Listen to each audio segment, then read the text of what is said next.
Hello everyone, welcome back. So this time we're going over the equations of equilibrium when we have 2 and 3/4 members. And yes, members here. Oh, that's a really fun mistake. Okay, well, email me about that. I'll fix it. I'm probably gonna leave it in the video though, because that just makes me laugh. That's awesome. So you're going to find out how to do the equations of equilibrium for these new situations, rigid bodies. And you'll be able to recognize those 2/4 members. Now, what is a 2/4 member? We'll find out. Not in this video, though. So first off, why do you need to know this? Well, last time we spent a whole lot of time drawing free body diagrams. We figured out that if we have a rope, it's a tension. If we have a pin support, we can have 2 reaction forces. A fixed support will have a couple moment there. There's all these different things that we saw last time about how to draw it.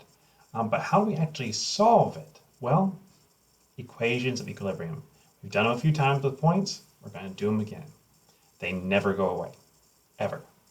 So, when the end of the semester comes, make sure you're still bringing up those equations of equilibrium because they're required for all of your homework, pretty much. So how about this engine block? Once again, there's a whole lot that's going on. We have this rigid body right here. Hopefully, if it's made of rubber, it's not going to be holding up this engine. And we've got a whole bunch of chains pulling on it. And we need to know, well, is it in equilibrium? And what is the tension in each of these chains? Well, we're going to have to figure out first off what these forces would be to keep this in equilibrium. And hopefully, just hopefully, we have enough equations to solve. Well, if I was going to draw this as a free body diagram, I would definitely put a force here, a force here, and a force here. Okay, I got one force here, but I know this one, so that leaves me with 1, 2, 3 unknowns, and luckily you have 3 equations of equilibrium. So 3 equations, 3 unknowns. I could solve this problem. And then hopefully once I know the force in each of these chains, I can then determine, is that past the braking force? Is this guy just going to tumble off? Hopefully not. That sounds dangerous.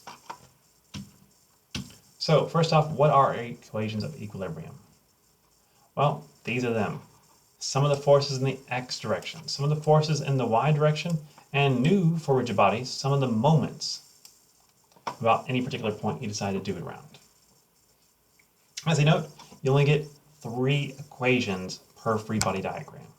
If you're able to make it into 2 free body diagrams, well, there's 3 equations for each of those. But for each individual separate free body diagram, you get 3 equations. The reason I say that is because often you can use some of the moments about various points. However, you can't say, oh, I'll do some of the forces in the x, some of the forces in the y, some of the moments around a, some of the moments around b. I have infinite equations then. You don't. Eventually, what you'll see is that some of those equations are going to break down and be the exact same thing. They won't end up being independent equations. It's kind of like if I take, 2x plus 3y equals 6. That might be what you get for one of them. But then if I find another equation and say, well, okay, well, I have 4x plus 6y equals 12, that is not a new equation. That's just the original equation times 2.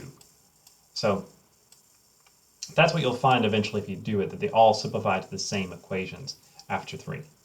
So don't waste your time. You get 3 equations, but you can do any ones you want. And you can use some of the moments multiple times if you have multiple moments you care about. Now, the reason that some moments comes in is because now we have to care about the geometry. Because before it was just a point. Now it's a rigid body. It has a size. And with that size, there's going to be a tendency to twist when we apply forces. That force is going to want to twist around this point. So we have to care about that.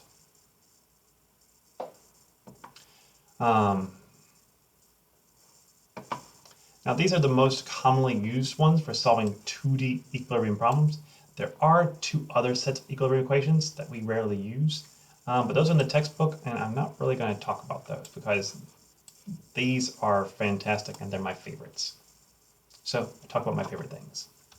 Let's see. So we're going to end it here this time, but just remember, these 2 equations you're really used to, but now with our new knowledge of how to calculate a moment, we have to start taking in those moments. Because just think about it.